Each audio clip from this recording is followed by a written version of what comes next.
تو سب سے پہلا جو جائزہ ہمیں لینا ہے کہ محمد کی رسالت پر صلی اللہ علیہ وسلم ہمیں یقین ہے. یقین، تصدیق تو ہم کرتے ہیں، زبان سے کہتے ہیں، لیکن یقین، جس یقین کا نتیجہ یہ نکلے کہ پھر نفس کے سارے تقاضے نیچے ہو جائیں اور حضور کی لائی ہوئی ہدایت، حضور کی لائی ہوئی شریعت بالغ ہو جائے. نمبر 2 فرمایا وَعَزَّرُوهُ، ان کی تعظیم کریں. آپ کی جناب میں کوئی گستاخی ہو جائے، ایمان کے لالے پڑ جائیں گے اور آخرت برباد ہو جائے گی. اس تعظیم میں کیا کیا چیزیں شامل ہیں؟ دیکھیے سورہ حجرات میں ابتدائی حصے میں تفصیل سے کہا گیا یا ایھا الذین آمنوا لا ترفعوا اصواتکم فوق صوت النبی ولا تجہروا له بالقول کجہر بعضکم لبعض ان تحبط اعمالکم وانتم لا تشعرون. اے ایمان کے دعوے دارو، کبھی اپنی آواز کو رسول کی آواز سے بلندتر نہ کر دینا، مبادا تمہارے سارے اعمال حبط ہو جائیں اور تمہیں پتہ بھی نہ چلے.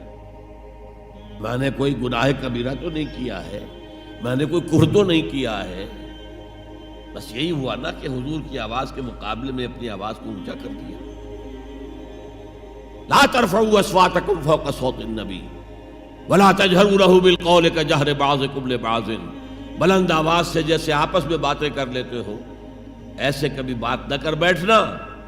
ان تحبط اعمالکم، کہ تمہارے سارے اعمال حبط ہو جائیں، اکارت چلے جائیں، ختم ہو جائیں.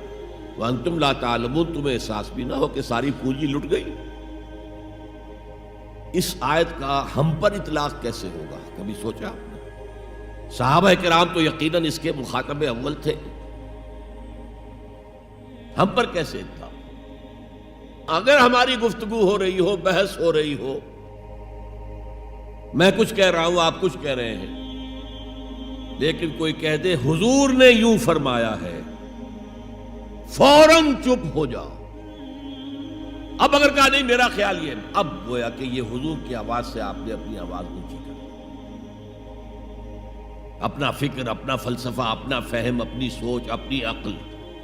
ہاں بعد میں تحقیق کر لو، یہ جو کہا تھا کہ حضور نے فرمایا، فرمایا بھی ہے کہ نہیں ہے، حدیث صحیح ہے کہ نہیں ہے، مستند ہے کہ نہیں ہے.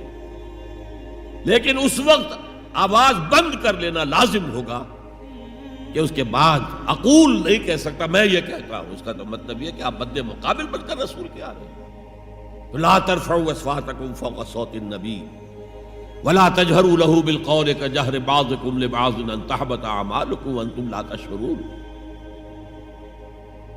صحابہ کے بارے میں آپ نے سنا ہوگا کہ حضور کی محفل میں ایسے بیٹھے ہوتے تھے ساکت و صامت، جیسے کہ ان کے سروں پر پرندے بیٹھے ہوئے ہیں اور انہیں اندیشہ ہے کہ ذرا سا بھی ہلیں گے تو پرندہ اڑ جائے گا. اس قدر ادب. حضور صحابہ سے سوال کرتے تھے اور یہ آپ کا طریقہ تھا تعلیم کا کہ پہلے ایک سوال سامنے لایا جائے تاکہ ان کا ذہن کھلے، سوچیں خود بھی. یہ تعلیم کا بہترین طریقہ ہے.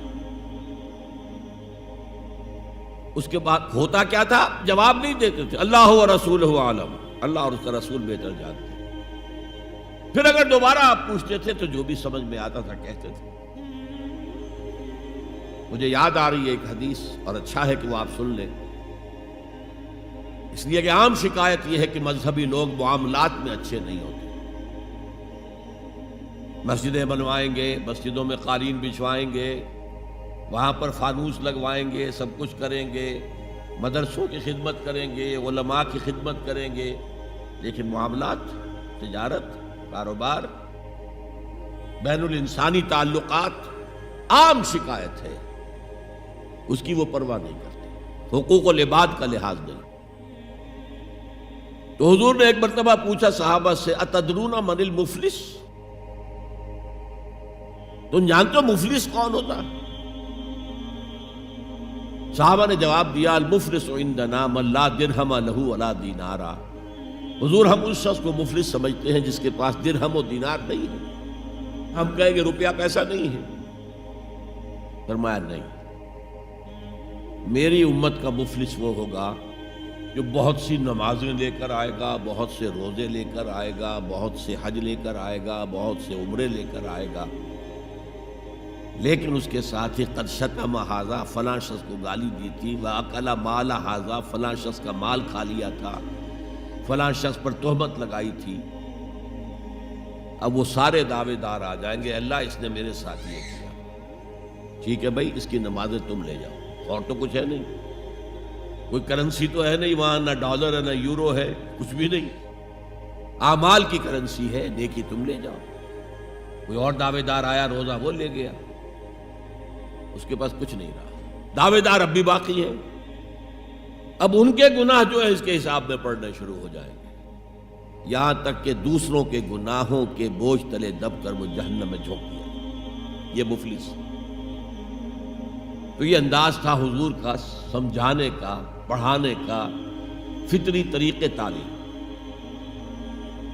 تو فالذین آمنوا بہ وعزروہ، تو وہ لوگ جو ایمان لائے ان پر اور جنہوں نے ان کی تعظیم کا حق ادا کیا.